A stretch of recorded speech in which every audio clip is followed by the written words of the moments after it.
kita sudah fix, sudah tertuang, sudah tertulis, sudah kemudian fix gitu ya. Tapi tetap bisa ada upayanya. Contohnya gimana? Jadi gini, kalau ngomongin soal rezeki, ya rezeki kita ya segitu-gitu aja. Kita hanya mampu, katakanlah hanya sanggup makan satu mangkok ya, atau satu piring nasi. Nggak bisa lebih. Lebih jadi penyakit ya. Makan lebih dari satu piring nasi akan membuat kita berpenyakit gitu. Nah, tapi upaya-upaya kita dalam mengejar rezeki bukan untuk kemudian membuat kapasitas makan kita lebih dari satu piring, bukan. Tapi agar kita kemudian diperkenankan oleh Allah Subhanahu wa Ta'ala untuk jadi jalan rezeki, jalan piring-piring bagi orang lain yang ada di sekitar kita. Maka takdirnya, takdir rezekinya sudah fix buat kita, tapi kemudian kita berupaya supaya kita bisa jadi jalan hidayah, jalan rezekinya orang lain. Itu poin pertama. Ada hal kedua juga yang sudah tertulis jelas di Lauhul Mahfuz, tapi orang masih mendamba-damba, menduga-duga, menanti-nanti, sehingga jadi bahasan yang tak pernah henti viral. Yaitu soal apa? Soal jodoh, teman-teman semua. Ya, kita kemudian mendamba-damba siapakah jodohku, apakah ini benar jodohku, kok jodohku seperti ini, gitu ya. Padahal namanya, orangnya sudah tertulis untuk kita di Lauhul Mahfuz. Cuman pertanyaannya, akan dipertemukan dalam kondisi kita yang seperti apa? Akan dipertemukan dalam kondisi relasi yang seperti apa.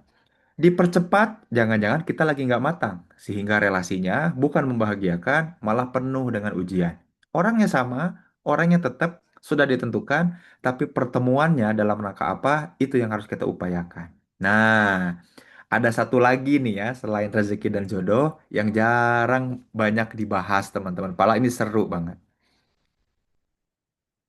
Ada satu hal yang sudah tertulis di Lauhul Mahfuz, yang sudah kemudian dicatatkan bagi kita, tapi kita jarang bahkan enggan untuk membahasnya. Rezeki orang senang banget ya untuk ngomongin ya, bahkan quotes-quotes yang tentang atau apa namanya tagline atau apa hook kayak mendapatkan 10 juta pertama dalam 2 hari, wah 100 juta dalam wah itu orang berbondong-bondong ingin tahu atau ngomongin soal jodoh. Wah, aku kalau nulis atau posting soal jodoh itu pasti orang tuh gemar, gandrung dan engagementnya bagus. Tapi jarang ada orang ngomongin soal yang ketiga ini, yaitu apa? Kematian, ya, atau akhir dari hidup kita. Padahal di beberapa literatur, di riwayat ya, terutama teman-teman mungkin sudah pernah atau sering dengar bahwa mengingat mati, ada ciri orang yang cerdas adalah orang yang senang mengingat mati. Bukan cuma ingat soal matinya, tapi juga mempersiapkan diri untuk kematian. Karena bagi orang yang beriman, makanya di hadis-hadis banyak diawali dengan waman kana yu'minu billahi wal yaumil akhir. Orang yang beriman itu salah satunya iman kepada hari akhir, hari di mana ya kita memang akan mengakhiri kehidupan. Karena kehidupan hanya sementara, hanya sejenak, bahkan sekedar permainan belaka. Nah, tapi tidak banyak orang yang paham bahwa ternyata dalam ilmu psikologi, momen-momen kita sering mengingat kematian justru meningkatkan, mengakselerasi, dan membangkitkan kedewasaan, teman-teman. Nah, istilah ilmiahnya namanya mortality salience ya. Apa itu mortality salience? Ingat akan kematian, banyak penelitiannya malah meningkatkan kita, sudut pandang kita, cara pandang kita terhadap dunia yang lebih baik, membuat kita jadi pribadi yang lebih matang, pribadi yang bisa merespon kehidupan dengan lebih baik. Makanya disandingkannya dengan variabel namanya world view. Jadi mortality salience makin sering ingat kepada kematian. Mortality itu mortal ya, kematian. Salience itu menonjolkan. Jadi mortality salience sering mengingat-ingat dan menonjolkan akan ingatan soal kematian, membuat orang akan punya pandangan yang lebih baik tentang dunia, berbuat yang lebih baik tentang dunia, dan juga mencintai dunia bukan untuk kaya, hidup, dan berfoya-foya di dunia, tapi buat kebaikan dunia juga dan juga buat akhirat. Nah, pada malam hari ini, ya, dengan bangga ya, ingin aku perkenalkan di antara beberapa, aku nggak bisa bilang banyak ya. Kalau yang ngaku-ngaku murid aku kan banyak ya. Walaupun belum tentu itu benar-benar murid aku ya, teman-teman ya. Eh, tapi aku pahami sebagai sebuah penghormatan. Jadi ada orang, ih Kang Zin tuh guru aku gitu ya. Walaupun aku juga jadi beban ya, karena ih jangan-jangan aku nggak ngajarin apa-apa, dan jangan-jangan yang dia dapat itu bukan dari aku, jangan-jangan aku hanya wasilah pengetahuan dari orang lain yang kebetulan aku lagi sampaikan itu ke orang itu gitu. Tapi kalau di Sintesa Wellness ada orang-orang yang memang sengaja, makanya mereka pada kerja dan berkhidmat di Sintesa Wellness itu pasti akan jadi bagian mentorship yang aku akan temani, membersamai gitu ya. Di antaranya ada Teh Fitri, ada Kang Adit. Nah, dan dengan bangga malam ini aku akan memperkenalkan ya satu orang yang juga luar biasa ya. Orang ini sudah lama ya ada di Sintesa itu sekitar hampir 2 tahun ya, betul ya? Nanti akan dikenalkan angguk-angguk, betul ya, sekitar 2 tahun ya. Jadi kenalnya sudah lama dari zaman ada He Academy dan lain-lain. Nah, di tahun ini 2025 ini terutama 6 bulan terakhir intens banget ya, aku temenin, aku bersamai, kita bareng-bareng keluar luar kota bersama-sama ya. Jadi tahu persis betapa orang ini tuh punya potensi yang luar biasa. Nah, tapi ada hal yang menarik yang kemudian muncul dari sisi beliau ya. Di antara menti-menti ya yang aku mentor ya, itu hanya Teteh inilah yang akan jadi pembicara malam ini, yang kemudian paling sering punya lintasan-lintasan pikiran soal kematian. Apakah ini ciri kecerdasan? Ya betul, bisa jadi. Karena orangnya memang cerdas juga, pintar juga. Tapi aku pengen ngajak yang bersangkutan juga untuk sharing sama kita semua, teman-teman semua, betapa lintasan-lintasan pikiran tentang mengakhiri hidup itu bisa jadi pemantik ya, can ignite ya, bisa memantik satu hal baik dalam diri kita, seperti halnya tadi kajian-kajian dalam psikologi yang bahas soal mortality salience dengan worldview ya, positive worldview. Tapi sebelum aku kenalkan, mohon izin ya, aku sampaikan dulu aturan acara ini karena aku jadi bertindak sebagai moderator sekaligus MC.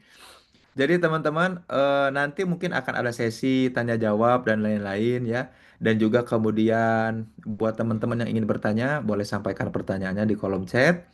Nanti akan ada waktu-waktu tertentu, akan aku bacakan atau akan aku persilahkan teteh yang akan aku perkenalkan ini untuk bisa menjawabnya gitu ya. Atau mungkin aku juga ikut ngejawabin ya. Dan bagi teman-teman yang juga mau sharing, mau curhat, sekalian mau menyampaikan pertanyaan secara langsung juga nanti bisa, nanti ada waktunya untuk bisa raise hand.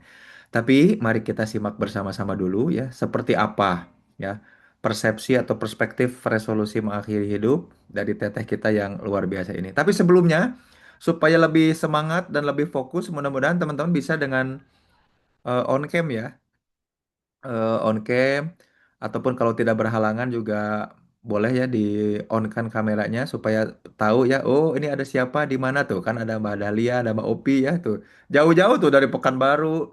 Mbak Opi masih di Samarinda aman, masih ya tuh.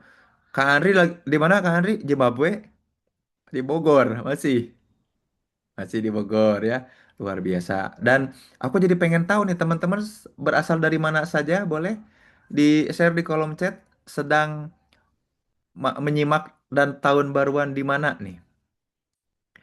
Ah, wah, Kang Rifat di Banten ya. Wah, ada dari Sumbawa, luar biasa. Sumbawa Barat ya. Terus juga ada yang dari Malaysia. Terima kasih sudah. Musangking katanya lagi panen Haf di Malaysia itu ya. Dan lagi murah katanya cuma 10 ringgit ya. Insya Allah kita nanti main ke Malaysia ya untuk makan musangking dan blackthorn dari Batam. Terima kasih ya. Dari Depok, dari Depok mah tuh deket ya. Dari Bandung, aduh jauh banget dari Bandung. Tangerang, Teh Uwi mudah-mudahan sehat berkah selalu ya. Teh Naila, Bandung Barat ya, ke Bebek aja. KBB, Kabupaten Bandung. SBY, Susilo Bambang Yudhoyono. Terima kasih Pak SBY sudah hadir ya. Maksudnya, mungkin maksudnya Surabaya kali ya, bukan SBY. Soreang, nah yang selalu sore, tidak pernah malam-malam ya, Soreang. Kopo, ini juga lebih jauh daripada Bekasi ya. Lu ini luar luar pulau. Garrett, thank you Garrett. Yokohama, Teh Amila, terima kasih dari Yokohama. Arigato gozaimasu. Sudah hadir, arigato. Ya. Di kamar, kan di Pekanbaru kamarnya ya. Bandung punten nggak bisa on cam sama-sama. Pontianak, jauh juga luar biasa tuh Hap.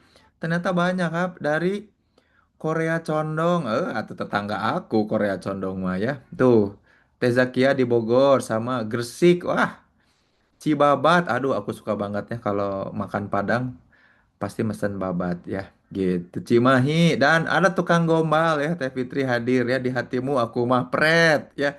Semua akan pret pada waktunya. Cibinong, Kepri. Kepri itu apa ya singkatannya? Kepulauan apa? Kepulauan Riau ya, luar biasa. Ada yang dari Papua, ada yang dari Sumatera, dari Garut ya. Garutnya di mana Teh Wulan? Limbangan, Malangbong, Tasikmalaya luar biasa tuh. Xiaomi bukan dari Cina ya, Xiaomi ternyata dari Tasikmalaya tuh luar biasa kan baru tahu ya. Leles, orang leles mah kurang semangat ya katanya ya suka laleles aja kerjaannya. Ya, Medan, aduh kangen banget Medan. Apa kabar restoran nelayan ya, dan lain-lain. Saya tidak bisa mengganti background. Ya, memang background kita tidak bisa diganti ya. Kita tidak bisa mengganti masa lalu kita, teman-teman. Ya, background pendidikan, background kelahiran kita tidak bisa memang mengganti background kita. Kalau virtual background bisa kita ganti ya. Tapi ya asal kita menggunakan laptop. Tapi kalau background kehidupan kita, kita tidak bisa ubah ya. Kita tidak bisa memilih dari siapa kita lahir. Nggak ada kan? Kang Andri nggak boleh. Kang Andri milih, aku mah kan pengen lahirnya di lepeh atau di download. Nggak bisa. Sebagai manusia kita masih cuman pakai satu cara ya. Yaitu dilahirkan dari rahim orang-orang yang kita cintai. Masya Allah, tabarakallah. Tanpa berlama-lama lagi, ini kasihan ya, THP sudah tegang ya. Nggak tidur 7 malam, coba bayangin ya. Benerin benerin toren sebenarnya bukan nyiapin materi ya. Tapi kita akan sambut bersama-sama orang luar biasa. Teh Hapsa ini kemudian senang bersenyawa ya ketika S1-nya dan sekarang sedang mendalami Master of Psychology and Islamic Counseling ya. Sering nemenin aku banyak tempat untuk nge-training, nge-counseling juga dan jadi tim riset aku luar biasa. Nah, kita simak dengan seksama dan baik-baik ya apa yang akan Teh Hapsa sampaikan. Yuk, berikan icon tepuk tangan yang meriah coba. Nah, jangan gaptek ya, coba di bawah deket share ada react teman-teman, ada react. Nah, di React itu nanti ada tepuk tangan. Yuk, kita tepuk tangan bersama-sama. Kita tampilkan pembicara kita malam ini, Hapsa Mahfuzo. Silahkan, Teh Hapsa. Waktu dan tempat kami persilahkan. Monggo. Yeay. Silahkan, Oke. Teh Hapsa. Makasih Kang Zen sebelumnya. Suara aku Aman, aman, aman ya? Aman ya, teman-teman? aman. Oke, Kurang aman deket aman. aja Oke. sedikit lah paling. Kurang deket sedikit. Di mana ya? Mm-mm. Biar suaranya agak empuk kayak kasur gitu loh. Nah, cus. Wah, harus belanja kalau gitu ini berarti. Asik. Agak di ini aja. Nah, di lagi kita. Ini Oke. ya, gini ya, aman? Coba, coba cek. Satu cek. Cek 1, 2, 3. Aman. Oke. Oke, Terima silahkan kasih. disikat. Sikat. Jangan sikat WT ya. Makasih Kang Zen. Alhamdulillah diberi kesempatan ya untuk malam ini akhirnya bisa menyampaikan atau sharing ke teman-teman semua. Sebelumnya sebenarnya aku nggak nyangka ya ini pengalaman pertama aku juga teman-teman. Jadi luar biasa untuk persiapannya. Kalau kata Kang Zen tadi nggak tidur 7 hari 7 malam, ya begitulah kira-kira ya udah hampir sebulan ini tidurnya nggak bener ya, cuma 1 jam, 2 jam, 3 jam karena banyak yang dipikirin gitu ya, nggak hanya mikirin tentang webinar ini juga, tapi mikirin banyak hal dalam kehidupan yang mungkin jadi salah satu sebab gitu ya, atau salah satu alasan kenapa akhirnya aku bikin webinar ini gitu, resolusi mengakhiri hidup. Sebelumnya aku share screen dulu ya.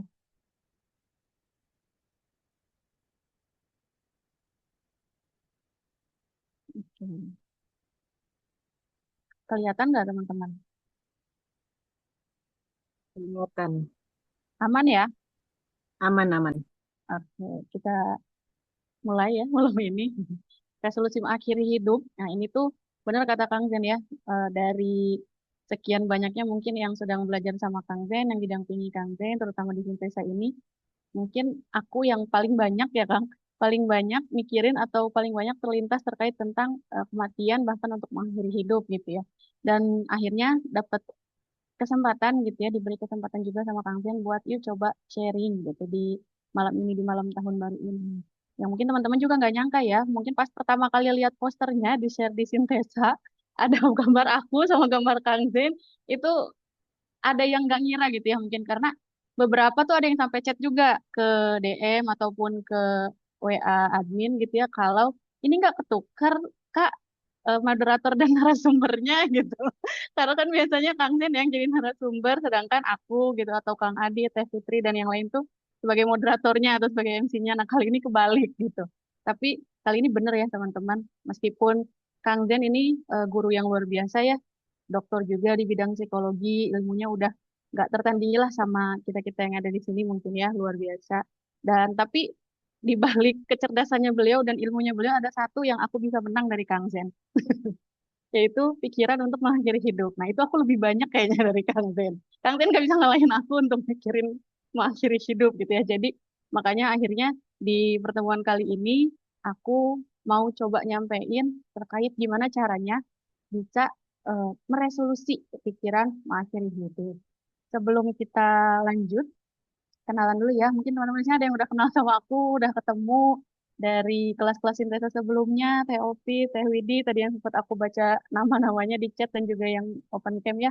Tapi mungkin beberapa yang lain banyak yang belum kenal, banyak yang baru, atau mungkin ikut webinar ini tuh karena lihat Kang Zennya gitu, bukan lihat akunya, karena aku siapa gitu ya.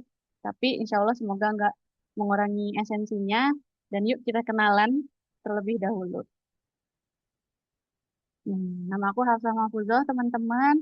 Bisa dicek di Instagramnya kalau mau temenan di Instagram. Kalau yang tadi Kang Zin bilang, aku berteman dengan senyawa-senyawa, betul ya, S1-nya kimia. Nggak nyambung mungkinnya sama bidang yang sedang digeluti sekarang. Di psikologi, sekarang sedang kuliah S2 di Psikologi Islamic Counseling di IOU. Dan aku sudah bergabung dengan Sintesa dari 2023 ya sampai sekarang hampir 2 tahun lebih, hampir 3 tahun. Sebelumnya aku pernah jadi guru SD juga 4 tahun. Dan sebelumnya juga pernah sebenarnya jadi kerja sebagai analis kimia gitu ya, yang sesuai dengan jurusannya. Dan sayangnya, tapi setelah itu udah nggak jodoh lagi. Udah nggak jodoh lagi dan nggak rezeki lagi. Dan Alhamdulillah Allah pertemukan dengan yang lebih baik gitu ya. Terus akhirnya bisa ada di sini juga, bisa sharing ke teman-teman juga. Ini suatu kebersyukuran yang aku sangat syukuri juga ya, teman-teman bisa akhirnya mempelajari lebih dalam. Dan yang lebih baik, yang lebih penting, aku nggak semakin terjun lebih dalam ya ke pikiran mengakhiri hidup. Nah sebenarnya belajar psikologi ini juga jadi salah satu penyelamat juga ya, untuk akhirnya aku bisa eh, lebih bertahan dan survive gitu. Dan aku udah ikut nulis ya 3 buku antologi, teman-teman. Kalau Kang Zin kan di CV-nya ada 4 buku ya, tulisannya beliau semua. Nah, kalau aku mah ini hanya sebagai salah satu kontributor di 3 buku ini. Yes, I'm Happy, itu bareng nulis yuk tahun 2018.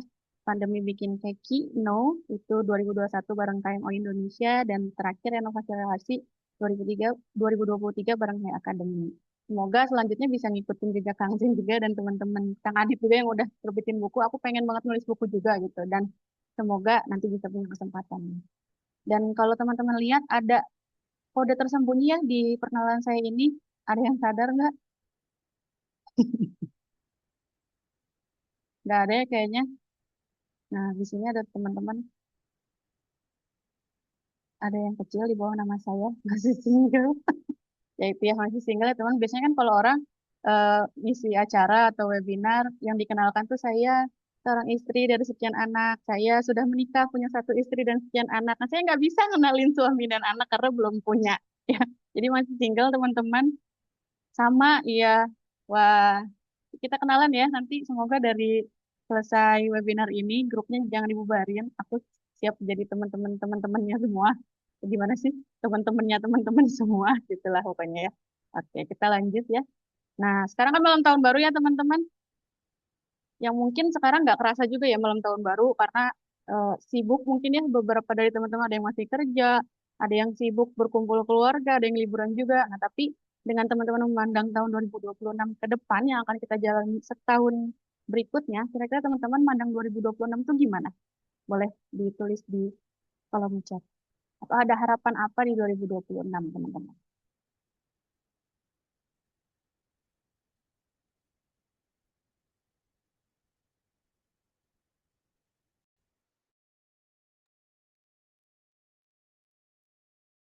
mencoba hal yang baru yang bermanfaat, Kak Ula.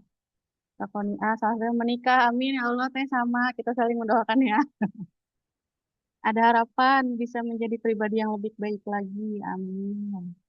Pengen wisuda, amin. Lagi nyusun ini ya berarti ya tugas akhir. Semoga lancar. Sebagai new chapter yang bisa ngasih harapan baru setelah babak belur di 2025. Lulus S2, amin. Nikah plus publish jurnal Scopus, wah luar biasa. Pengen apa ini S2 ya kayaknya. S2 psikolog. Pengen meniti karir yang baru. Seru, tahun terhektik, lebih produktif, amin. Mau kuliah psikologi Islam, rezeki dapat momongan, amin. Ada rezeki untuk bisa lanjut pendidikan profesi, amin. Hidup bernapas, karena sama kayak Teh Hafsa, saya depresi, psikotik itu sering banget dengan suara kematian, Masya Allah. Lancar kuliah sambil kerjanya, nulis dan konten, oke. Wah, luar biasa ya. Ternyata banyak pandangan teman-teman tentang 2026 yang harapannya lebih cerah ya, lebih baik daripada tahun sebelumnya. Tapi sebelum kita lanjut ke 2026, kira-kira gimana tahun 2025-nya teman-teman? Boleh sharing di kolom komentar. Kalau tadi ada yang bilang lelah, mungkin ya, babak belur. Nah, kira-kira 2025 teman-teman gimana nih?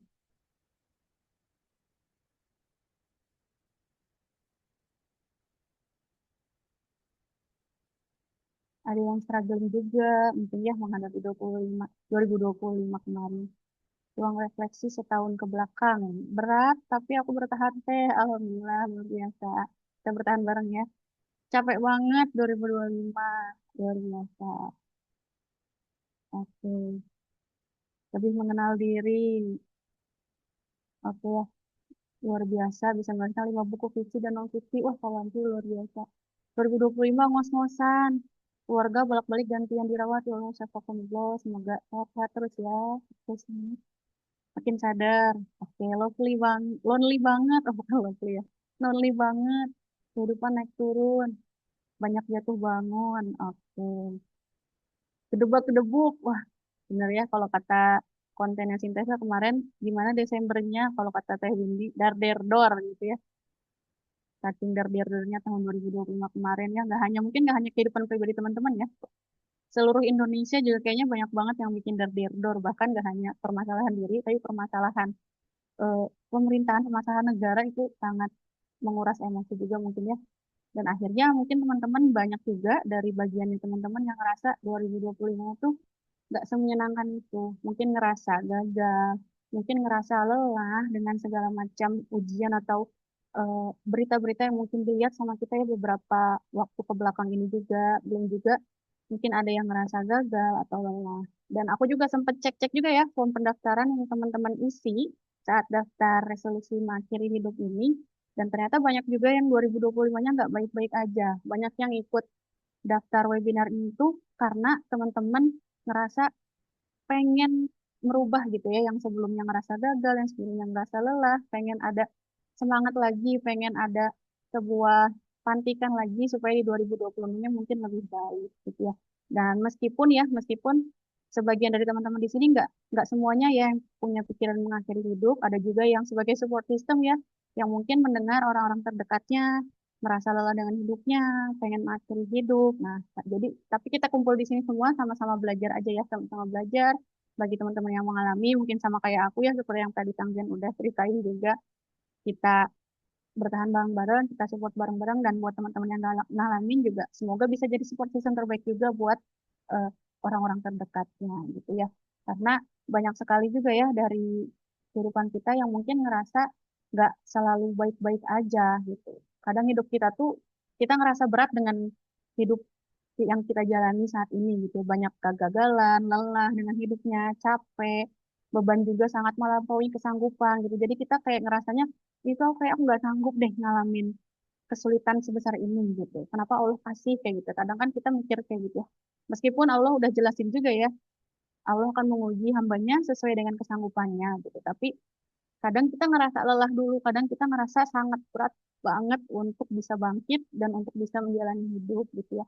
Kadang ujian datang bertubi-tubi juga gitu ya. Dan mungkin itu yang mungkin sebagian teman-teman rasain tadi juga ya, yang dar der dor, yang gedebuk-gedebuk. banyak yang mengalami hal yang mungkin tidak sesuai dengan harapannya ya.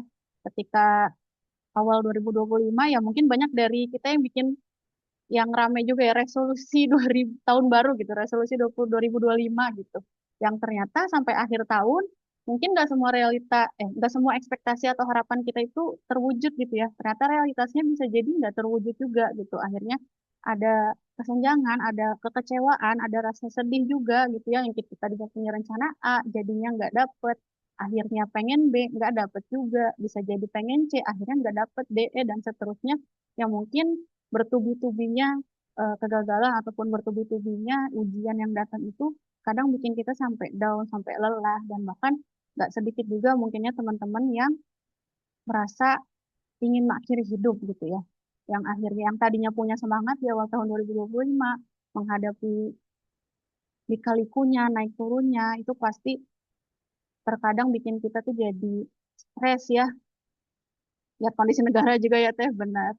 Lelah banget gitu ya, banyak banget eh, kejadian-kejadian yang mungkin bikin kita lelah gitu. Meskipun banyak juga yang bisa kita syukuri, nah tapi saat kita sedang mengalami lelah yang sangat-sangat berat itu, kadang kita juga nggak mudah juga untuk langsung bersyukur ya gitu. Kadang kalau kita lihat makanya bersyukur sama hidup kan kadang gitu ya. Tapi ternyata nggak segampang itu juga ya untuk mensyukuri kehidupan kita ketika kita sedang didera oleh lelah yang sangat bertubi-tubi oleh kegagalan yang ya luar biasa jungkir baliknya gitu mungkin ya.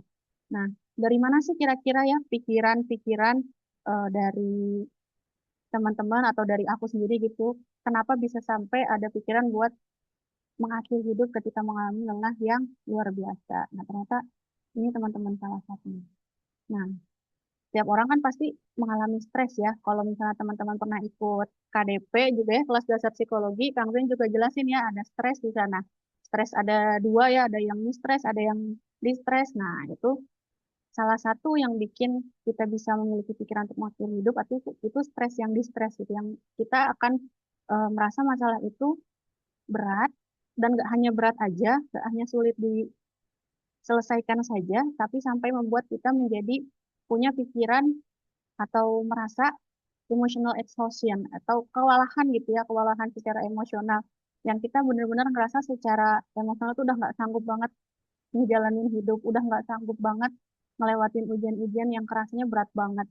Atau bisa juga disebut side ache gitu ya, psychological ache atau mental pain gitu ya. Mungkin ini nggak semua orang mengalami tiga hal ini ya, nggak semua orang mengalami emotional exhaustion, side ache atau mental pain. Tapi bagi teman-teman yang mengalami ini tuh berat banget rasanya. Dan bukan sakit fisik aja yang kerasa atau bisa kelihatan sakitnya gitu. Sakit mental tuh nggak kelihatan, tapi itu benar sakit banget. Dan di kepala tuh pasti rasanya berat banget juga.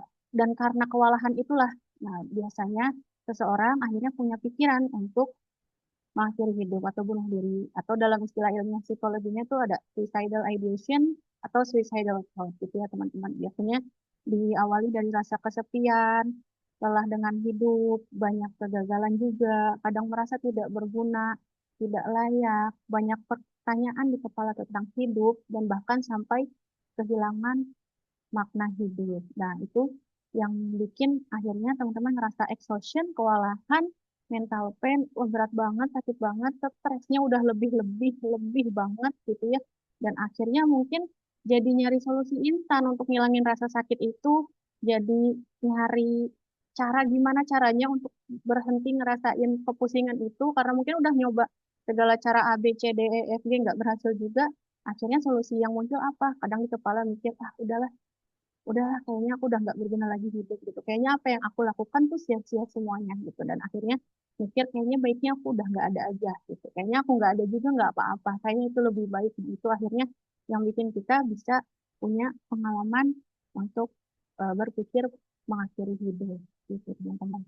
Dan pikiran untuk mengakhiri hidup ini sebenarnya ini kalau data dari World Health Organization tahun 2025 ini, mereka melaporkan lebih dari 720.000 orang meninggal akibat bunuh diri setiap tahunnya. Jadi di dunia tuh kayaknya hampir masuk lima besar gitu ya, kematian yang disebabkan oleh bunuh diri itu lima besarnya dari suicidal ini gitu. Dan terakhir aku lihat di data Pusiknas Bareskrim Polri ya tahun 2025, yang dari Januari sampai 7 November itu ada 1.343 kasus bunuh diri di Indonesia gitu. Jadi nggak sedikit juga, cukup banyak juga.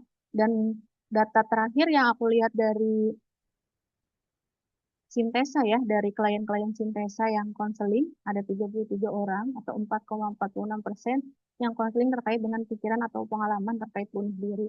Mungkin kalau lihat dari jumlahnya nggak seberapa ya, 33 dari hampir 700 lebih klien yang konseling, itu 33 tuh nggak seberapa, 4,46%. Tapi ini tuh nggak menandakan kalau masalah ini tuh nggak layak diangkat, enggak juga ya. Jadi justru malah ini jadi topik yang apa ya baiknya diangkat gitu ya, karena kita harus sadar juga bahwa setiap jiwa itu kan berharga ya, setiap jiwa tuh harus dipertahankan juga, karena kita tuh hidup juga kan saling saling ya sesama manusia. Jadi selama kita bisa berusaha, selama aku bisa melakukan sesuatu untuk nolong teman-teman yang mungkin merasakan hal yang sama, yuk aku tolong gitu ya, karena seseorang pasti akan bertahan ketika ada yang berhasil mengupayakan gitu ya. Nah, jadi dari teman-teman mungkin yang pernah punya pikiran bunuh diri gitu atau pikiran ingin mengakhiri hidup, solusi-solusi instan yang muncul tuh untuk udahin aja gitu. Nah, kira-kira kenapa ya di webinar ini aku angkat tema terkait dengan resolusi mengakhiri hidup. Nah, kita kembali ya ke judul apa webinar kita malam hari ini, resolusi mengakhiri hidup. Nah, ketika kita sangat berat mengalami stres yang bikin kita kewalahan juga secara emosional. Nah, kenapa sih harus diresolusi gitu ya? Karena ini teman-teman.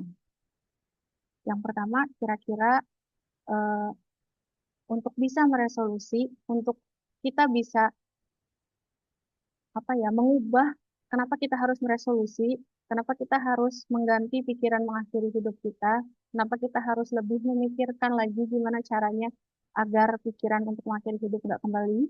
Nah, itu kenapa kita penting juga ya untuk mengetahui gimana caranya resolusi mengakhiri hidup, yaitu supaya kita bisa mengendalikan dan mengurangi pikiran untuk mengakhiri hidup. Karena pikiran-pikiran yang datang itu pasti luar biasa kusutnya, luar biasa datang bertubi-tubi ya. Jadi kenapa penting untuk diresolusi supaya kita bisa kendalikan itu dan kita bisa kurangi pikiran untuk mengakhiri hidup. Karena kalau kita berhasil untuk bisa mengendalikan atau mengurangi pikiran mengakhiri hidup ini, kita hidupnya pasti lebih fokus, kita bisa mampu untuk memaknai hidup dan juga pasti bisa bermanfaat gitu. Karena setiap nyawa itu berharga.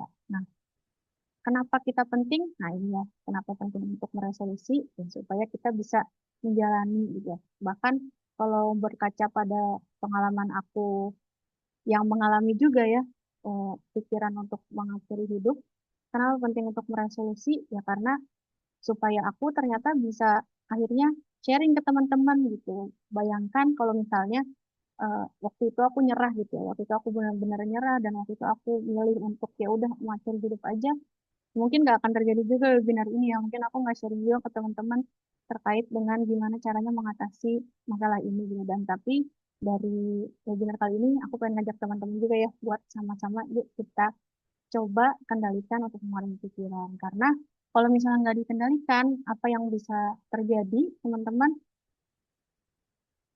Yang pertama itu bisa terjadi ruminasi gitu ya.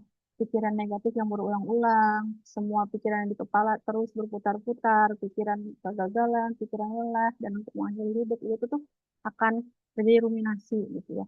Ruminasi ini juga pernah waktu itu dibahas sama Kang Adit di ruang sadar ya teman-teman, kalau mau lihat videonya atau mau lihat rekamannya ada di YouTube Sintesa, mungkin bisa nanti ditonton terkait dengan ruminasi itu gimana ruminasi itu bisa dialami oleh seseorang. Nah, kalau misalnya kita nggak bisa nih punya resolusi untuk mengakhiri hidup, akan ada ruminasi yang bisa menyebabkan kita jadi kehilangan makna hidup dan tidak semangat untuk menjalani hari. Dan yang terburuknya teman-teman, bisa jadi yang tadinya hanya pikiran, yang tadinya hanya ideation, thought ya, akhirnya jadi suicide beneran. Seperti data-data yang tadi didapatkan dari Polri, data-data dari WHO gitu ya, bahwa ada banyak orang yang mengalami bunuh diri itu akibat dari suicidal ideation-nya atau suicidal thought-nya yang tadinya hanya sekedar pikiran atau ide tidak diatasi atau tidak dilakukan resolusi, tidak ditangani, dan akhirnya berakhir hal-hal buruk yang jangan sampai lah ya kita mengalami di sini gitu. Dan kenapa sih ya di webinar ini aku bahas soal solusi juga? Karena sebenarnya ini teman-teman, kalau tadi kita mikir untuk mengakhiri hidup itu namanya solusi kadang ya, solusi dari permasalahan, solusi dari kesulitan-kesulitan yang dialami itu kita selalu mencari jalan keluar kan sebenarnya teman-teman untuk menyelesaikan masalah. Tapi solusi itu jalan keluar atau jawaban untuk menyelesaikan masalah. Sayangnya solusi itu biasanya jalan pintas gitu. Kalau untuk masalah-masalah urgent kayak misalnya di pekerjaan terkait dengan teknis-teknis atau terkait dengan pembelajaran, lagi belajar, solusi jalan pintas itu sebenarnya bagus gitu ya. Kayak solusi cara cepat menghitung atau gimana itu bagus karena yang dibutuhkan memang jalan pintas gitu, solusi yang cepat gitu ya. Tapi kalau terkait dengan pikiran untuk mengakhiri hidup, yang dibutuhkan bukan solusi, teman-teman. Karena ya jangan sampai solusi yang kepikiran untuk mengakhiri hidup itu dilakukan kan ya. Tapi ketika kita memiliki pikiran untuk mengakhiri hidup, kita harus coba resolusi. Nah, ini yang aku pengen ajak teman-teman malam ini untuk eh, diskusi bareng atau untuk cerita bareng terkait dengan resolusi. Kenapa resolusi? Karena resolusi itu adalah keputusan, tekad, atau ketetapan sikap yang diambil setelah pertimbangan. Resolusi ini melalui proses berpikir yang matang. Jadi ketika kita mungkin mengalami pikiran lelah, mengakhiri hidup, pengen bunuh diri dan sebagainya macamnya, gak hanya berhenti di situ, kita langsung coba resolusi gitu ya. Cara, kita cari cara gimana caranya bisa lebih di di apa namanya dipikirkan lagi gitu ya, dipikirkan dengan matang lagi. Dan pertemuan ini akan ngajak kamu untuk meresolusi bukan hanya mencari solusi. Nah, gimana cara resolusinya nanti insya Allah akan aku bahas juga ya teman-teman. Karena cara untuk meresolusi pikiran mengakhiri hidup ini juga ternyata baiknya ada langkah-langkahnya juga gitu ya. Karena kalau enggak ya namanya pikiran sedang kusut ya itu tuh akan mumet dan bahaya banget kalau misalnya nggak ada yang nemenin atau nggak ada yang bantu. Nah, di pertemuan ini aku coba buat bantu teman-teman dari mungkin jurnal-jurnal yang aku baca yang tema ini tuh sebenarnya aku jadiin tema untuk tesis aku juga. Sekarang lagi nyusun proposal tesisnya yaitu tentang suicidal ideation. Jadi aku baca-baca juga banyak hal tentang topik-topik tersebut. Gitu. Sebelum kita lanjut, teman-teman, ini gambar apa teman-teman? Tahu lah ya kayaknya. Sekarang kayaknya juga ada yang make juga ya. Pasti termasuk aku laptop ya. Punya ya teman-teman laptop atau yang nggak punya mungkin pasti pernah pegang dan pernah lihat ya, pernah pakai gitu ya. Oke, nah coba kalau teman-teman bayangkan sekarang ketika teman-teman punya laptop, laptopnya misalnya udah dipakai 2 tahun, udah dipakai 5 tahun, atau mungkin lebih lama lagi gitu ya. Nah tiba-tiba kadang kita pakai laptop, apakah baik-baik aja? Enggak kan ya, kadang tuh kita ngelag, ya betul. Kadang kalau udah dipakai lama, udah bertahun-tahun, apalagi yang terbaru udah pasti ada update yang baru, sedangkan laptop yang lama mungkin belum diupdate gitu ya, akhirnya suka mati sendiri. Benar, kadang sistemnya error, muncul layar garis-garis gitu ya, lemot harus install ulang, benar. Atau kadang-kadang nggak bisa dibuka laptopnya atau nggak bisa ditutup gitu ya, keyboardnya nggak berfungsi gitu kan. Nah, ada aja ya sebenarnya masalah yang bisa timbul dari laptop yang kita punya yang mungkin udah lama gitu. Nah, tapi teman-teman coba kalau misalnya kita punya laptop, terus mengalami error seperti itu, misalnya mengalami kerusakan yang seperti itu, kira-kira apa yang teman-teman lakukan? Pertama kali, servis, oke, restart. Ya, kita bawa gitu ya ke tempat servis kalau kata Teh Wulan. Dan di restart gitu ya kalau kata Teh Naila.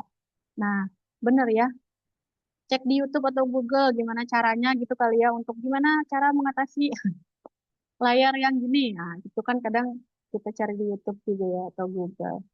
Nah, hampir nggak terpikirkan kan ya, jalan terakhir beli baru move on. Nah, oke, tapi kan itu udah langkah kesekian ya.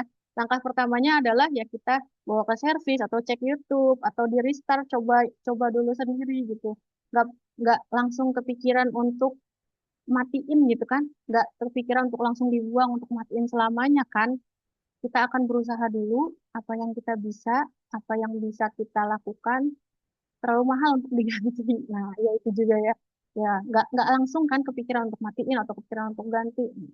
Begitu juga teman-teman misalnya dengan hidup kita ya. Nah, kalau laptop error tadi, yang diperbaiki itu adalah sistemnya, bukan mematikan selamanya. Kita cari dulu langkah-langkah pertama yang bisa kita lakukan. Jadi, sama dengan kehidupan kita gitu ya, mirip kayak laptop ini juga ya, kalau kita ibaratkan. Selama puluhan tahun kita jalani hidup, mungkin ada yang 20 tahun, ada yang 30 tahun, 40 tahun, 50 tahun, bahkan lebih gitu ya. Wajar aja kalau misalnya sepanjang kehidupan kita, sepanjang perjalanan kita dapat error-error dari kehidupan-kehidupan kita, dapat masalah-masalah atau konflik gitu ya, segala macam kegagalan, kelelahan, luka gitu ya. Nah, dalam kehidupan juga kita bisa mengalami hal yang seperti itu. Kalau laptop butuh update, nah, tubuh kita atau pikiran kita juga sebenarnya butuh update dan wajar juga kalau misalnya ternyata wah kita belum bisa mengatasi masalahnya, kita merasakan kegagalan yang luar biasa, kelelahan yang luar biasa, ujian yang bertubi-tubi gitu ya. Tapi seringkali yang menyakitkan itu ternyata bukan hidupnya gitu, tapi cara kita memaknai pengalaman-pengalaman di dalamnya. Nah, makanya ketika teman-teman mengalami masalah atau ujian dan teman-teman ngerasa error gitu ya dalam hidupnya kayak laptop error tadi, yang solusinya itu bukan bukan mematikannya gitu, tapi diperbaiki sistem. Oleh karena itu, bukan hidupnya yang perlu diakhiri, tapi cara memaknainya yang perlu direvolusi. Jadi ketika teman-teman pikiran untuk mengakhiri hidup, kewalahan, emotional exhaustion, mental pain gitu ya, terkait dengan masalah-masalah yang dialami dalam hidup, bukan hidupnya teman-teman sebenarnya yang perlu diakhiri, tapi cara memaknainya lah yang perlu diresolusi gitu. Nah, apa yang perlu dibutuhkan sebenarnya, apa yang dibutuhkan atau apa yang perlu dilakukan untuk meresolusi itu? Yang pertama itu sebenarnya kuncinya sadar ya. Sadar teman-teman, sadar bahwa teman-teman itu sedang lelah, sadar bahwa teman-teman ada luka, sadar bahwa ada pikiran yang terasa terlalu berat karena kita tidak bisa memperbaiki sesuatu yang tidak kita sadari keberadaannya. Jadi kita penting banget untuk sadar gitu terkait dengan apa yang sedang kita rasakan, apa yang sedang kita pikirkan. Nah, sadar itu teman-teman, nah ada singkatannya juga ya, SADAR gitu, sadar. Yang pertama S itu sadari dan terima. Yang kedua A amati sinyal diri. Yang ketiga D dekati orang aman. Yang keempat A artikan makna pikiran dan yang kelima R rawat alasan bertahan. Nanti ini akan aku jabarkan juga ya semuanya pelan-pelan. Kira-kira langkah-langkahnya apa aja yang harus dilakukan dari kelima ini? Gimana gimana caranya gitu ya. Sekarang kita akan masuk juga ya teman-teman ke yang pertama. Kunci dari sadar ini yang pertama S yaitu sadari dan terima. Ketika kita memiliki pikiran untuk mengakhiri hidup dan bagaimana untuk meresolusinya, yang pertama adalah S, sadari dan terima. Nah, teman-teman ingat nggak pernah belajar IPA mungkin waktu sekolah ada difusi atau kalau misalnya nggak pernah belajar nih SMA-nya IPS atau bahasa atau yang lainnya, pernah dengar-dengar gitu sekilas tentang difusi? Ini karena aku S1 kimia gitu ya, jadi kayak nemu difusi ini kayak seneng banget gitu. Ternyata ada dikit-dikit nyambung sama psikologi. Pernah? Belum? Oke, ada yang pernah, ada yang belum ya. Oke, ada yang ingat, ada yang udah lupa juga. Mungkin udah lama banget nggak denger difusi ya. Jadi teman-teman kalau lihat gambar di sini, difusi itu dalam biologi juga ada, di kimia juga ada, di fisika juga ada ya. Tapi ini contohnya contoh biologi ya, dari sebuah membran gitu. Difusi ini adalah proses berpindahnya partikel dari yang konsentrasinya tinggi ke yang konsentrasinya rendah gitu. Jadi kalau lihat teman-teman bagian yang paling kiri, yang ngumpul titik-titik partikel itu ada di atas semua kan ya teman-teman. Ada di bagian atas semua. Nah, itu konsentrasinya tinggi banget. Sedangkan proses difusi ini terjadi pelan-pelan. Jadi perpindahan partikel dari yang konsentrasinya tinggi ke yang konsentrasinya rendah. Perlahan dia akan ke bawah, akan terpisah, akan berpindah gitu ya sampai akhirnya bisa berpindah dengan rata gitu. Nah, sama kayak misalnya di psikologi gitu ya, mirip dengan sebenarnya dengan pikiran kita. Bayangin kalau kita yang paling kiri ini itu adalah pikiran kita saat mengalami stres yang tinggi, mengalami emotional exhaustion gitu ya, bahkan sampai memiliki pikiran untuk mengakhiri hidup. Itu pasti di kepalanya udah konsentrasinya tinggi banget, udah pekat banget, udah kusut banget, udah luar biasa. Wah, hancur, hancur amburadul, kusut masai gitu ya. Nah, bayangin kalau teman-teman punya pikiran yang kayak gitu, lagi sangat kusut banget. Nah, di sisi ini, itu dalam psikologi ada yang namanya cognitive deficient gitu ya. Kenapa aku kasih ilustrasi defusi juga? Karena di psikologi ada yang namanya cognitive deficient juga. Jadi, cara untuk kita bisa melepaskan keterikatan dengan pikiran negatif. Jadi, bayangin kalau awalnya kita kusut di kepala jadi satu gitu ya. Gimana caranya pertama? Yaitu untuk melepaskan dulu keterikatan dengan pikiran negatif. Lakukan verbal distancing ya teman-teman. Kayak social distancing, mungkin waktu pandemi kita semua social distancing ya, kasih jarak antar individu gitu. Nah, ini adalah verbal distancing. Gimana caranya kita ngasih jarak antara diri kita atau aku dan pikiranku. Yang tadinya di kepala kita kusut, yang tadinya di kepala kita tuh konsentrasinya tinggi, wah luar biasa beratnya. Nah, kita kasih jarak dulu pertama. Nah, sadari dan terima. Langkah yang pertama itu adalah dengan verbal distancing ya teman-teman. Untuk memberi jarak aku dan pikiranku. Kita jadikan pikiran itu sebagai objek. Nah, bayangkan kalau misalnya seperti proses difusi tadi ya, yang tadinya kusut, kemudian lama-lama yang tadinya konsentrasinya tinggi, lama-lama kita lepaskan, dia akan mengalir ke tempat yang lebih rendah. Nah, sama kayak pikiran yang di kepala kita yang tadinya ngumpul, yang tadinya pekat, itu kita lepaskan perlahan-lahan, kita pisahkan gitu ya.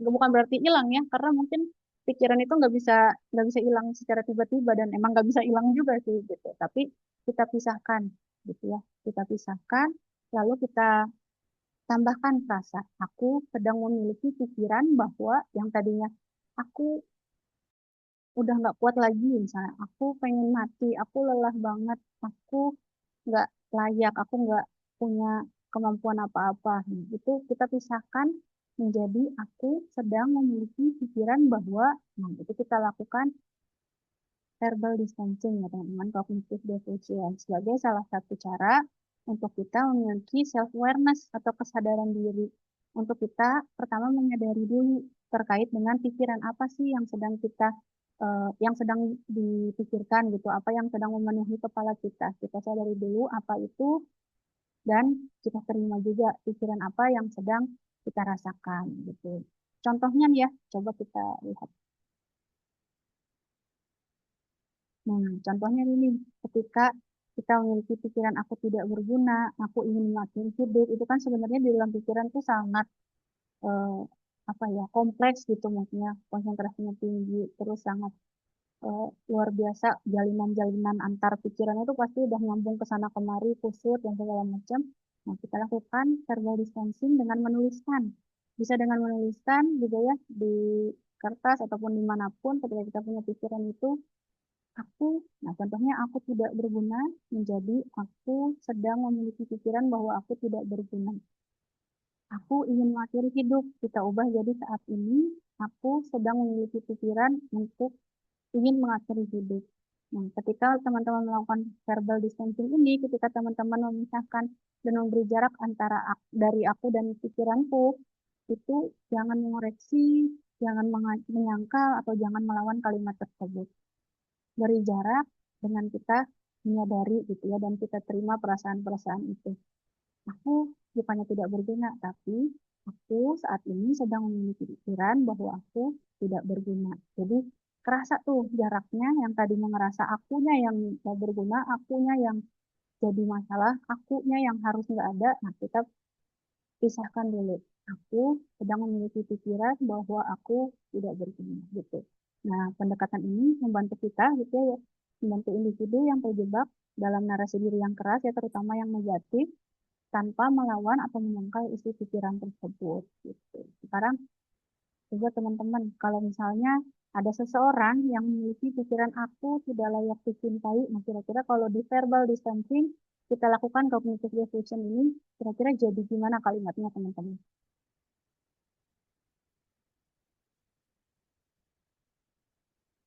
boleh sambil diketik. Kalau tadi kan aku tidak berguna, jadi aku sedang memiliki pikiran yang tidak berguna. Nah, ini. Kang Ben, aku merasa Indonesia tidak punya masa depan yang baik. Aku sedang memiliki pikiran bahwa lingkungan tempat aku dan orang-orang yang aku cintai berpeluang untuk jadi tempat yang tidak nyaman dan aman. Hmm, gitu. Nah, kalau misalnya aku tidak layak dicintai, nah coba teman-teman kira-kira gimana?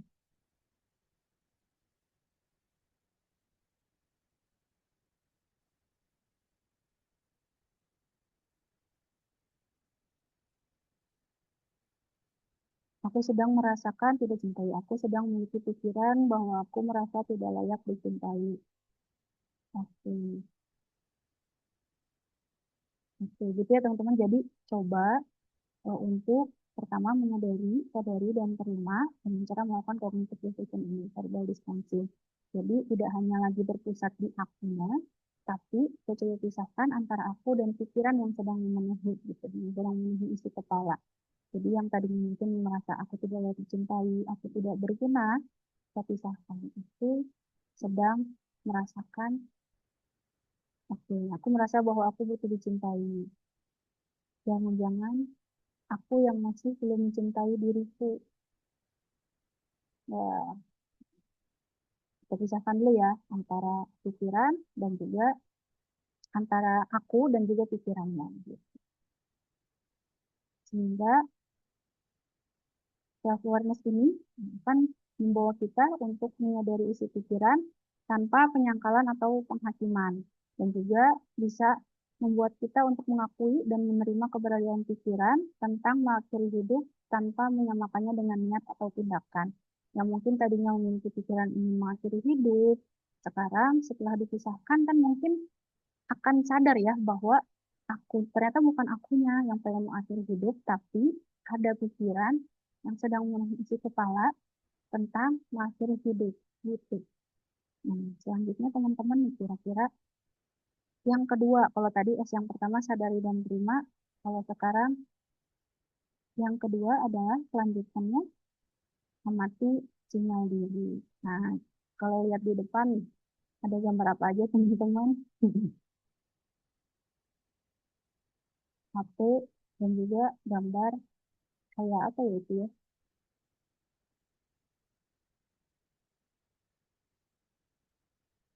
Gambar HP dan baterai lowbat ya pasti kita mungkin pernah ya pakai HP main HP atau lagi kerja gitu dengan HP sampai tiba-tiba muncul tenot gitu ya atau ting ting ting ting, indikator baterai lemah gitu ya bahkan sampai kadang-kadang muncul gitu tiba-tiba udah baterai lemah tapi masih dipakai juga tiba-tiba muncul notifikasi ting HP akan mati dalam 30 detik gitu nah terus kita akan buru-buru untuk lari nyari kabel gitu ya sambil ngecas. Nah, kira-kira kalau misalnya kita punya HP setelah dipakai lama, terus muncul muncul notifikasi gitu ya kalau baterai lemah, kira-kira kenapa baterai HP ini dipakai habis gitu ya?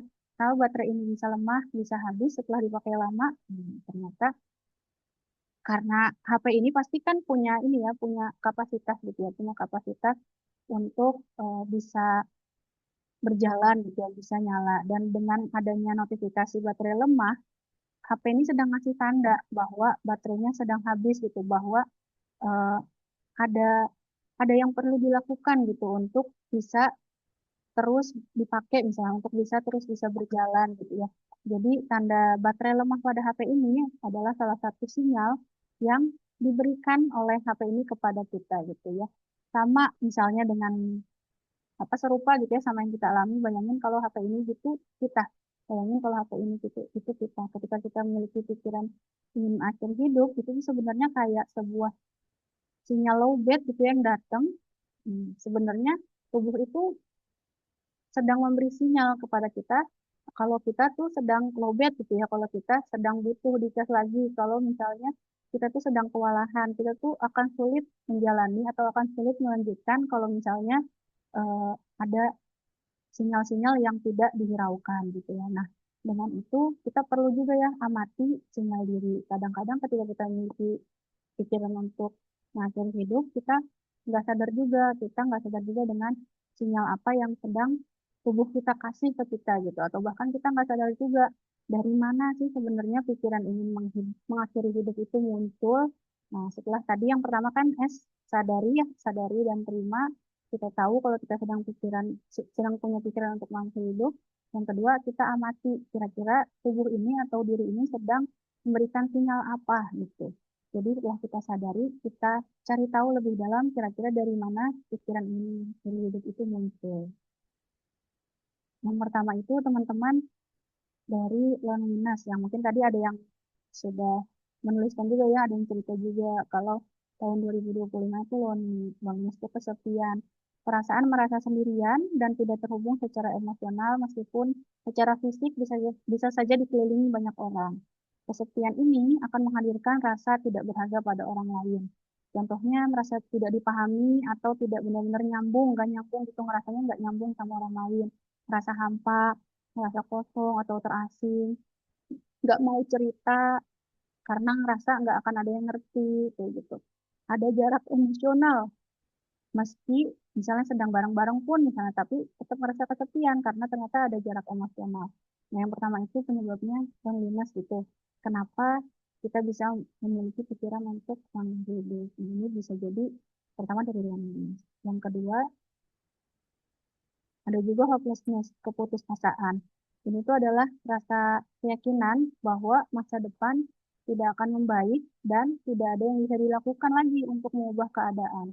Jadi nggak hanya sekedar sedih aja, tapi sampai hilang harapan dan rasa kemungkinan. Jadi ngerasa, ah udah nggak ada yang bisa dilakukan lagi, percuma aja berusaha, sulit membayangkan masa depan yang lebih baik, kayaknya aku nggak akan bisa lebih baik dari ini gitu. Akhirnya hilang motivasi dan juga tujuan. Akhirnya pasrah atau bahkan mati rasa secara emosional dan merasa putus asa, bahkan sampai ngerasa ya hidupnya udah nggak berguna lagi dan akhirnya memiliki pikiran untuk mengakhiri hidup. Itu penyebab yang kedua. Bisa jadi dari rasa hopelessness. Nah, sinyal yang muncul rasa keputusasaan. Kemudian ada insecurity. Ini tuh adalah perasaan tidak aman terhadap diri sendiri yang disertai oleh keraguan akan nilai, kemampuan, atau keberhargaan diri, terutama saat membandingkan diri kita dengan orang lain atau menghadapi penilaian gitu ya dari orang lain. Biasanya saat kita merasa insecure itu ada rasa takut tidak cukup, nggak layak, takut ditolak, gitu, takut dianggap kurang, dan sensitif jadinya sama kritik. Jadi membandingkan diri dengan orang lain, overthinking akan penilaian orang lain, sehingga merasa perlu validasi dan juga malah jadi menarik diri gitu. Jadi rasa insecure ini bikin kita jadi mungkin jadi nggak ada semangat gitu ya untuk menjalani hidup karena kita ngerasa rendah gitu karena kita sering membandingkan sama orang lain. Ini sinyal yang bisa muncul bahkan ketika itu menyebabkan kewalahan di pikiran kita sampai menyebabkan rasa atau keinginan untuk mengakhiri hidup. Selanjutnya ada self discrepancy. Ini tuh ada tiga ya, jadi diri kita tuh terbagi tiga gitu. Kalau kata Huggins, self discrepancy itu ada actual self, diri apa adanya saat ini, ideal self, diri yang ingin dicapai, dan self, diri yang seharusnya menurut norma, kewajiban, atau harapan sosial gitu. Nah, ketika ada ketidaksesuaian antara actual self dan ideal self, diri yang saat ini sama yang ingin dicapai, bisa jadi kita akan mengalami kekecewaan, merasa sedih, gagal, dan tidak puas. Kemudian kalau kita punya ketidaksesuaian juga antara actual self dan old self, antara diri yang saat ini dengan diri yang seharusnya menurut norma gitu ya, akan menimbulkan kecemasan, ancaman, dan rasa bersalah. Sehingga dari rasa kecewa, sedih, gagal, dan gak puas, kecemasan, rasa bersalah, nah ini tuh juga bisa menyebabkan tadi, bisa jadi eh, ada keputusasaan juga, dan akhirnya mengalami pikiran untuk mengakhiri hidup. Jadi penyebabnya bisa juga dari suatu substansi. Selanjutnya ada perceived burdensome. Nah, ini tuh keadaan ketika seseorang merasakan beban yang berat, jadi ada beban yang berat yang dirasakan dalam hidupnya sehingga dia berpikir bahwa kematiannya akan lebih baik kayaknya bagi orang-orang di sekitarnya dibandingkan hidup. Jadi kita sampai ngerasa bahwa kita mati atau kita nggak ada juga itu bahkan lebih baik atau bahkan bisa meningkatkan kehidupan orang lain gitu daripada kita hidup gitu. Nah, itu rasa yang bisa muncul dan ketika ini datang secara bertubi-tubi gitu ya, bisa membuat kita jadi kewalahan dan akhirnya memiliki pikiran ingin mengakhiri hidup. Selanjutnya ada tuartus dilemma, yaitu keadaan ketika seseorang terbebani karena merasa tidak memiliki hubungan yang bermakna dengan orang lain. Jadi ngerasa nggak punya tempat yang diterima gitu. Jadi ngerasa di mana adanya kita tuh orang-orang kayaknya nggak nerima adanya kita gitu. Merasa sendirian juga meskipun ada orang di sekitar. Hubungan relasinya juga kerasa kosong, kerasa dangkal, nggak dalam gitu ya. Ngerasa nggak ada yang paham sama kita gitu atau merasa nggak diperhatikan. Nah, akhirnya itu bikin kita jadi merasa mirip juga dengan tadi ya, menyebabkan kita jadi merasa kesepian atau loneliness gitu. Oh ini tadi ya, aku banget tuh berasa capek, hati sama kepala berasa panas terus. Dan ngelamun itu kok susah. Yang tadi ya, beban ya, merasa beban yang berat dalam hidup. Selanjutnya, bisa juga dari depresi, teman-teman. Gangguan suasana hati yang ditandai oleh perasaan sedih mendalam dan atau kehilangan minat yang berlangsung lama, disertai perubahan pada pikiran, emosi, perilaku, dan fungsi sehari-hari. Nah, sedih apa contoh ciri-cirinya yaitu tadi ya sedih berkepanjangan, kehilangan minat, kelelahan, dominasi, gangguan tidur gitu. Nah, tapi depresi ini tuh termasuk ke ranah klinis ya gitu teman-teman. Jadi kalau teman-teman merasa punya gejala-gejala ini dan pengen cek atau pengen tes bisa tes ke tim tesnya juga bisa ada tes kepribadian gitu ya ada assessment kalau teman-teman pengen tes apakah dari gejala-gejala yang teman punya itu depresi atau tidak dan bagaimana penanganannya nanti ditangani oleh psikolog gitu. Nah, dengan adanya banyak penyebab ya ketika kita merasakan keinginan untuk mengakhiri hidup, setelah kita sadari kita punya pikiran itu, kita amati sinyal diri kira-kira dari mana perasaan itu muncul.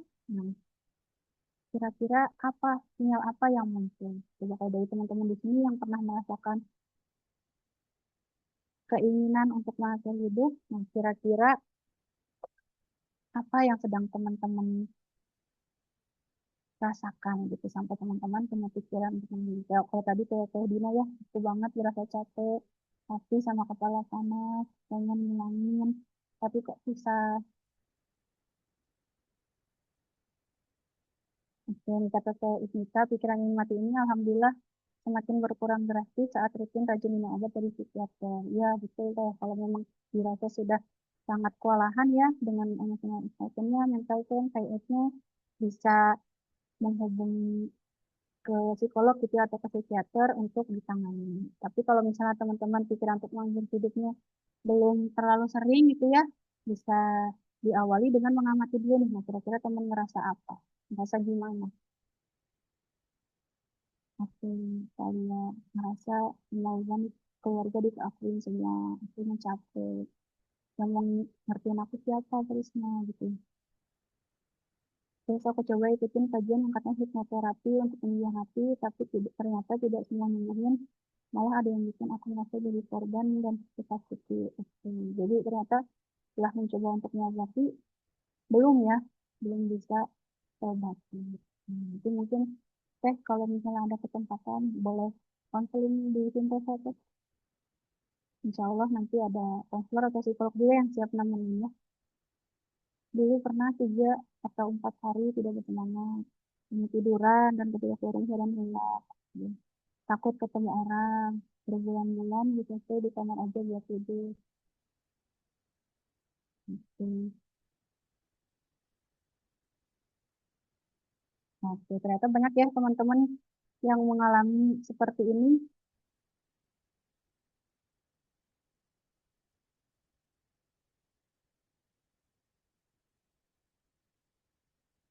takut ketemu orang, berbulan-bulan di kamar aja buat tidur. Oke. Nah, tapi dengan teman-teman ikut daftar webinar ini, terima kasih ya. Aku juga sebenarnya sangat bersyukur teman-teman mau daftar, mau ikut, mau nyimak, meskipun akunya mungkin bukan siapa-siapa, nggak ada yang kenal gitu ya, tapi insya Allah ini ada satu langkah buat teman-teman untuk seek for help gitu ya, mencari bantuan atau mencari cara gimana caranya untuk keluar dari pikiran-pikiran yang benar-benar mungkin menyiksa hari-harinya teman-teman gitu ya. Oke, karena waktunya juga kayaknya udah melebihi ya. Nah, sebelum nanti kita lanjut, kayaknya ada yang udarnya nih, kita perlu pertemuan tambahan kayaknya gitu ya. Jadi sampai di sini dulu ya, sampai di S dan A. Tadi ketika misalnya teman-teman punya pikiran untuk mengakhiri hidup, pertama sadari dan terima caranya dengan memisahkan antara aku dan pikiran yang sedang memenuhi gitu ya. Setelah itu diamati tinggal dirinya apa saja yang muncul gitu. Oke, kalau gitu aku kembalikan dulu ke Kang Ben. Ya, baik. Tepuk tangan dulu dong buat Teh Hafsah ya, luar biasa. Yuk kasih reaction dulu. Mantap ya. Ini kalau dilihat dari jauh ini pasti Teh Hafsah udah berkeringat banyak ini ya, udah tiba-tiba masuk ke tahun 2028 nih kayaknya nih. Wah, luar biasa ya. Teman-teman, kenapa kita potong dua dulu aja? Karena jangan sampai kemudian gara-gara materi ini teman-teman jadi overwhelming malah ternyata susah juga ya untuk punya resolusi tidak mengakhiri hidup. Udahan aja beneran ini mah. Enggak, bukan gitu. Dari S aja dulu ya. Sadari dan juga amati itu ya, kita kemudian membuat mestinya kita perlu latihan dulu kayaknya Haf ya. Jadi makanya Ya, teman-teman yang udah tergabung di grup ya jangan nganggap grupnya sebagai spam. Kalau kita nanti banyak nge-encourage teman-teman buat nulis, coba nanti misalkan di grup itu nanti akan Teh Hapsa kasih, duh aku kayaknya nggak berguna deh. Coba di S-nya bisa nggak misahin? Karena belum tentu semua teman-teman bisa ya. Dan ingat apa-apa yang apa yang kita sediakan dalam bentuk grup dan juga nanti ini kan masih gratis tuh ya. Ayo. Karena kehidupan teman-teman penting, tapi untuk dari titik minus sampai mempertahankan hidup kan penting. Nah, nanti ketika udah ngerasa hidup dan aku pengen berjaya dan berdaya baru kemudian berbayar ya. Tapi kan menyelamatkan teman-teman dengan pikiran-pikiran yang barangkali tadi ya, Teh Hamzah sudah ceritakan ada apa, kenapa seperti itu juga jadi ngaruh dan penting banget. Ditambah teman-teman punya pengalaman seperti itu. Jadi minta tolong ketika nanti ada share-share di grup ya. Mohon ikut berpartisipasi aktif dan kita pengen banget teman-teman itu punya konsep diri yang positif sehingga beneran tadi ya kata Teh Hapsah punya solusi atas lintasan-lintasan pikiran untuk mengakhiri hidup gitu. Satu orang aja ya sebelum kita tutup nih kan kita juga mau tahun baruan siap-siap kembang api dan lain-lain. Kalau detailnya nanti pada latihan di grup ya Teh Hapsa ya. Nanti berkenan kan ya Teh Hapsa buat mandu ya, dulu sampai nanti kita ada pertemuan yang masih ada dari tuh baru S dan A doang tuh belum ada darinya.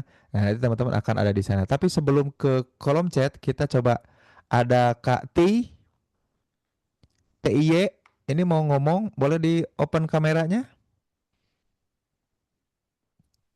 mau sharing ya boleh atau sih. enggak? Atau ada yang mau sharing atau cerita? Enggak ada ya. Oke, kalau begitu di kolom chat nih di Sumbawa Barat nih ya. Oh, Kang Andri dulu ya di Bogor beberapa tahun lalu pernah di fase takut ketemu orang dan hidup merasa tidak bersemangat. Takut ketemu orang, tapi kalau ketemu kuntilanak takut nggak Kang Andri waktu itu? Takut juga. Berarti jangan dulu mengakhiri kan nanti takut jadi di dunia alam gaib malah ikut takut juga. Di dunia nyata takut ketemu orang di dunia, nanti di sana takut ketemu yang goib-goib kan bahaya ya. Berarti jangan dulu ya. Bagaimana menyadarinya Teh? Di titik mana saya sudah boleh menyerah dan mengganti haluan. Tuh, Teh Hafsah coba nih. Di titik mana saya sudah boleh menyerah dan mengganti haluan? Di titik mana saya harus bersabar dan memperjuangkan? Kadang ini aja masih bingung. Tuh, gimana menurut Teh Hafsah? Cus, Oke, apa ini batasannya menyerah cenah? dan mengganti haluannya maksudnya gimana nih Kak? Coba bisa dielaborasi nggak? Apakah Kan pekerjaan? Nah, yang disebut menyadari itu tadi gimana Teh Hafsah? Kan menyadari itu kan memisahkan ya, supaya terpisah bahwa seolah-olah aku itu korban dari realitas atau kejadian kan supaya ya, terpisah bahwa ini hanya terjadi di pikiranku. Realitasnya belum tentu benar terjadi sesuai dengan apa yang ada di pikiranku gitu bukan ya? Betul ya? iya betul. Nah, maka keputusan apa yang biasanya dihasilkan ketika kita berpikir seperti itu Teh Hapsah cenah? Oke, kalau misalnya ini ya, bagaimana menyadari di titik mana boleh menyerah dan mengganti haluan, di titik mana juga harus bersabar dan memperjuangkan. Nah, ini sebenarnya tergantung konteksnya, sebenarnya tergantung konteks dari kejadian yang dialaminya. Jadi nggak bisa, mungkin nggak bisa sama di Nice. semua masalah ya. Jadi tergantung Betul. ada di masalah mana, apakah di relasi dengan keluarga, apakah di relasi dengan pekerjaan gitu. Kalau pekerjaan kan Nice. sebenarnya bisa resign juga nggak apa-apa ya, cari kerjaan baru. Betul. Tapi kalau misalnya di konteksnya keluarga atau orang-orang dekat, strong ties gitu ya, itu sebenarnya memang ada yang harus banyak banget diperjuangkan juga gitu mungkin ya. Luar biasa. Paling paling sejauh itu ya, karena belum tahu konteksnya di mana nih Kang, Kak Konstan. Betul. Nah, jadi selalu yang harus bersabar dan diperjuangkan adalah hal-hal yang bersifat sudah bertukar darah. Baik itu bertukar darah karena keturunan ya, yaitu aku anaknya siapa, dia anaknya aku, jangan pernah menyerah itu mah, dia adik aku, dia kakak aku. Atau bertukar darah bukan karena keturunan, bertukar darah karena akad atau pernikahan ya, suami aku, istri aku, itu mah harus kita perjuangkan. Jangan tiba-tiba aku berganti haluan ah mau ke aura kasih, jangan tiba-tiba kayak gitu. Gak bisa. Kebalik lagi ke aura kasih. Astagfirullahaladzim. Bismillah teh, katakan Naila ya. Aku mau cerita kalau aku akhir-akhir ini sering banget mimpi kalau aku meninggal. Di tahun sebelumnya aku juga pernah mengalami pemikiran seperti ini. Secara psikologis itu kayak gimana ya teh ya? Aku jadi khawatir dan takut meninggal atau apakah itu recall dari tahun-tahun sebelumnya? Gimana teh? Bisa jadi ya. Kalau tahun sebelumnya tuh pernah punya pikiran apa? Pikiran takut meninggalnya atau pikiran ingin mengakhiri hidupnya gitu. Kalau pikirannya mungkin sebelumnya takut meninggal ya bisa jadi ya, karena ketakutan itu kan biasanya menghantui pikiran Hmm, mengakhiri hidup. Nah, sebenarnya kalau punya pikiran mengakhiri hidup, terus di sekarang punya pikiran untuk takut yuk, meninggal, itu sebenarnya udah masuk ke mortality salience ya, Kang. Jadi udah betul. ada worldview dan malah karena takut meninggal itu, jadi kita bisa mikir, kita bisa ngelakuin apa ya gitu untuk Ya, membuat betul. hidup kita tuh lebih bermakna. Gitu kan, I- Kang. Ada tambahan Betul. mungkin, Kang?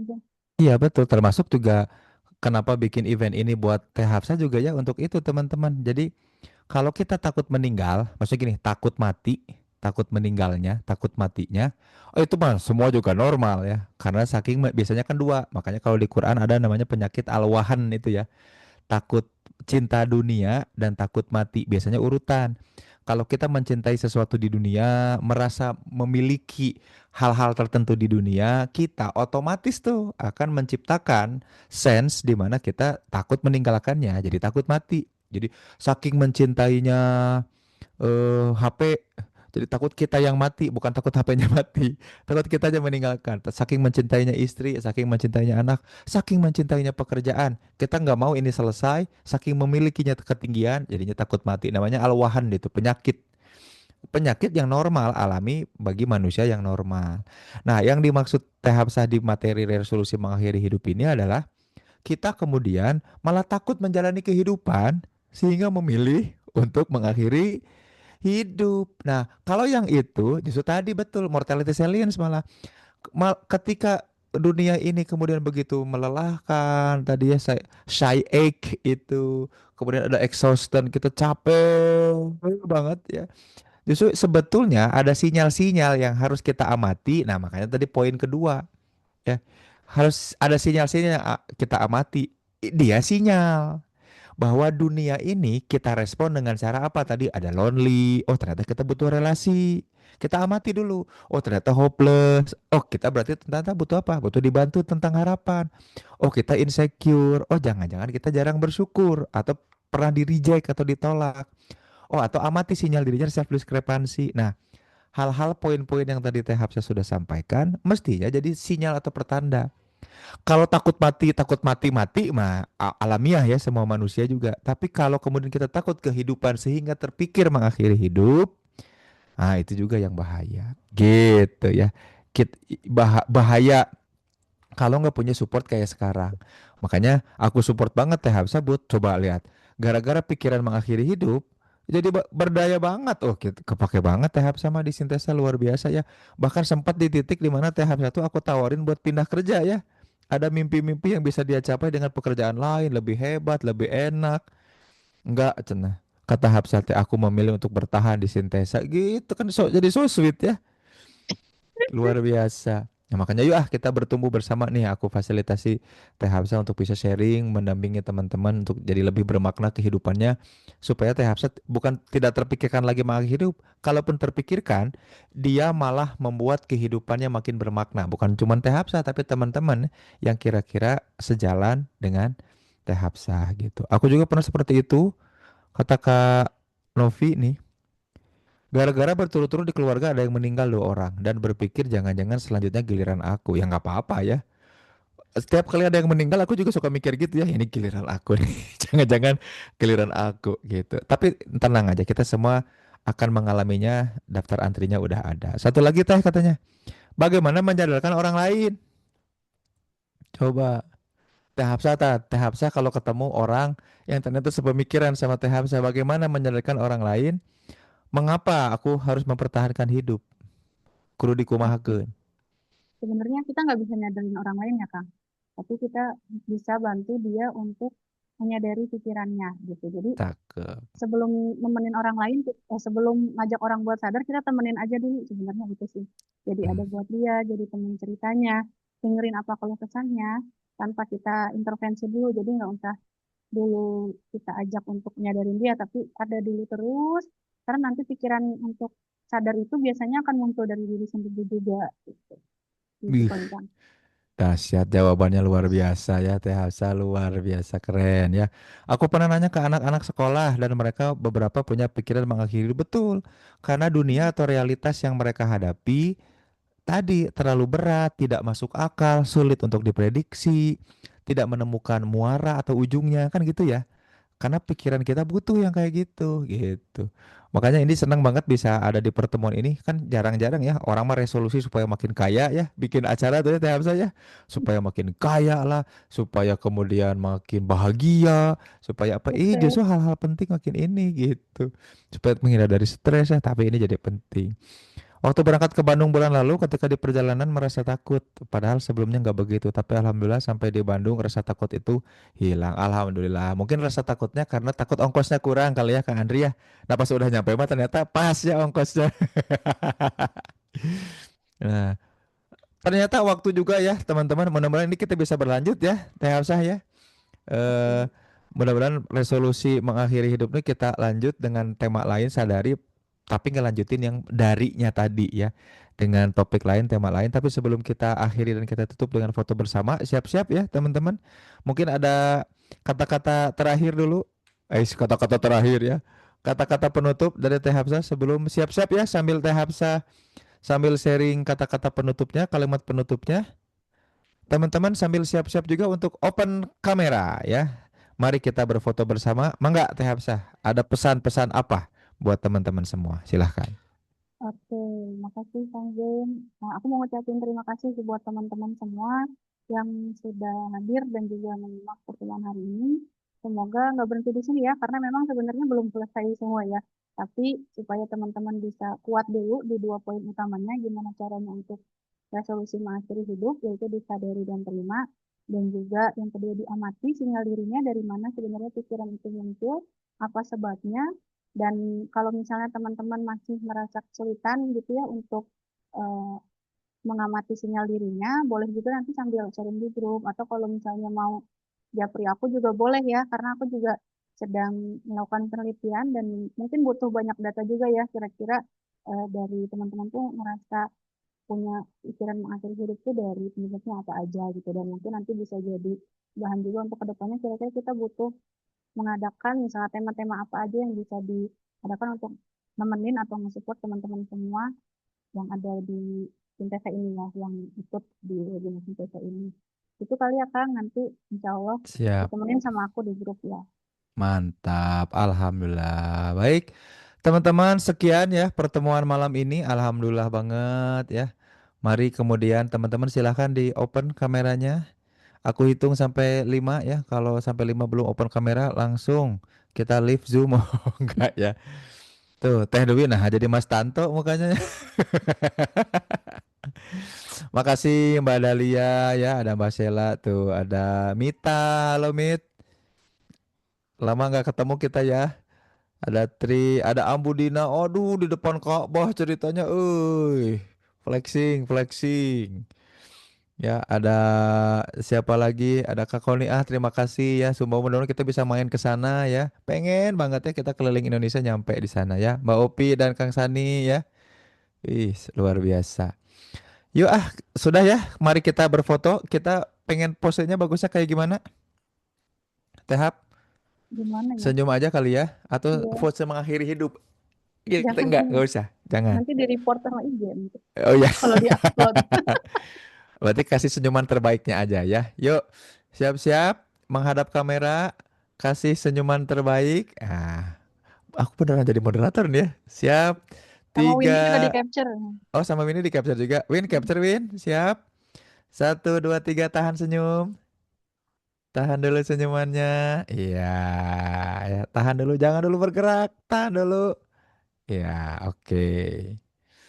Mantap. Alhamdulillah, terima kasih teman-teman ya. Mudah-mudahan resolusi mengakhiri hidup ini bukan ngajak teman-teman buat mengakhiri hidup, tapi untuk memaknai hidup, kalaupun harus berakhir hidupnya, berakhir dengan kebahagiaan, baik buat orang-orang yang ditinggalkan, juga kita yang menyongsong kehidupan baru nanti di surganya Allah yang penuh kenikmatan ya. Terima kasih sudah membersamai dan bersama Sintesa Wellness ya. Sampai jumpa ya di webinar selanjutnya.